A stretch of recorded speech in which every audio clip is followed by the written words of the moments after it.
All right, this is how you do supportive psychotherapy. The ego, or the sense of self, has three ingredients that it always needs: belongingness, values, and purpose.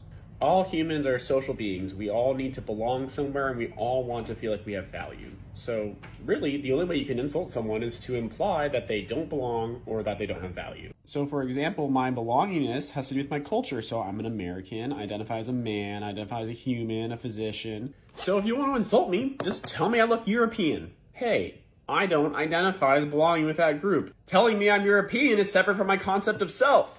This creates distress. So for example, morality gives me value. I have value in the concept of being good. So just tell me I'm not good. If I don't have value in being a good person, you can't insult me by calling me evil. Does that make sense? Just about all insults break down to either telling someone that they don't belong or they don't have value.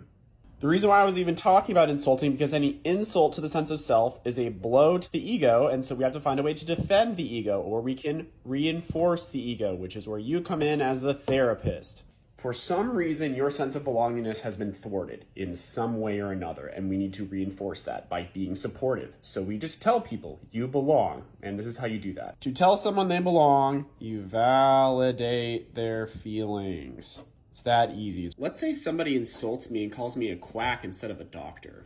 Now I'm upset. I might feel distressed, or I might feel sad that they compared my identity to something I don't identify with. I want to know my reaction is normal so that I fit in with everyone else and that I truly belong. So you just tell me it would be normal to feel that way. What you don't want to tell me is that my reaction is abnormal, because what does that imply?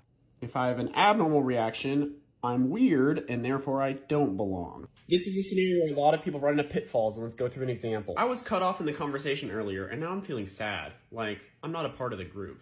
You shouldn't feel sad. You should feel good.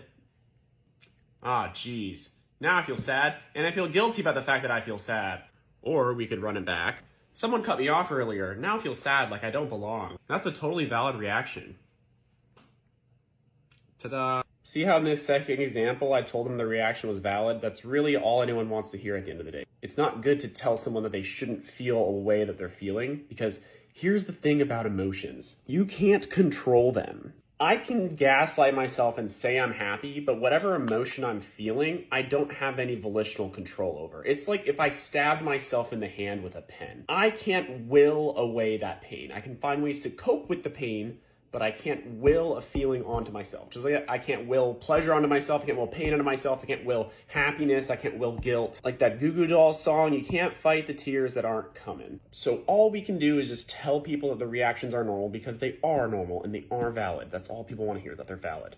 And by extension, that they belong. Okay, rapid fire. Let's run through a couple ways you can validate someone. That's a valid reaction. That's a normal reaction. I would feel that way too. I think it'd be weird if you didn't feel that way. See, the double negative still makes them normal? Nice. If it makes you feel better, I've been cut off lots of times. People, like the other day, somebody cut me off and it was really frustrating to me, and I felt so down on myself because they kept talking over me. I'm like, flag on the field, that's the wrong thing to do. So it started out okay, normalizing by saying you have a shared experience, but where you mess up is turning the conversation onto yourself. If you want to validate someone by saying you have this shared experience, keep it to like a sentence, and that's about it. I felt similarly when I've been in your situation, but this is not about me, it's about you. Because this is someone who has a destabilized sense of self, and now as you talk about your problems more, they have to empathize with you, which is something they don't have the capacity to do right now. You're supporting them, they're not supporting you. So while the intention is to normalize their experience, you actually force them to pity you. One of the single most invalidating things you can do is say, I've been in a similar situation and I didn't feel the way you did. You know who's so guilty of this?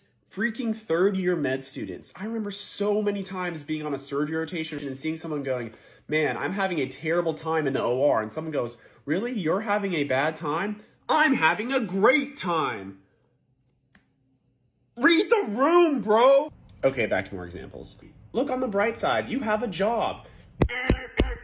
Why would we not do that? That's called silver lining someone. You don't want to silver line people because you're telling them they shouldn't feel sad.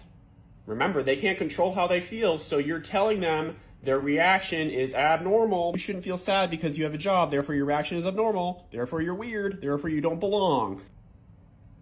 Pointing out a silver lining is, at its core, an attempt at a reframe, saying, let's look at this situation from a new perspective. In the moment where someone is feeling something very strongly, all you're really doing is telling them that the way they're feeling is something they shouldn't feel. So while it's good intended, it comes across invalidating. Reframing is ultimately a good tool to use in therapy and one that should be nudged, but not thrown onto someone who's feeling an emotion right away after a bad event. Okay, we good on validating? Let's run through a couple scenarios. I ate all of my Meow Mix too fast, and now I feel hungry and not fulfilled. Maggie, whatever you're feeling, it's okay to feel. It sounds like you wanted to eat more to give yourself something pleasure that feels good to you, and you didn't have that opportunity.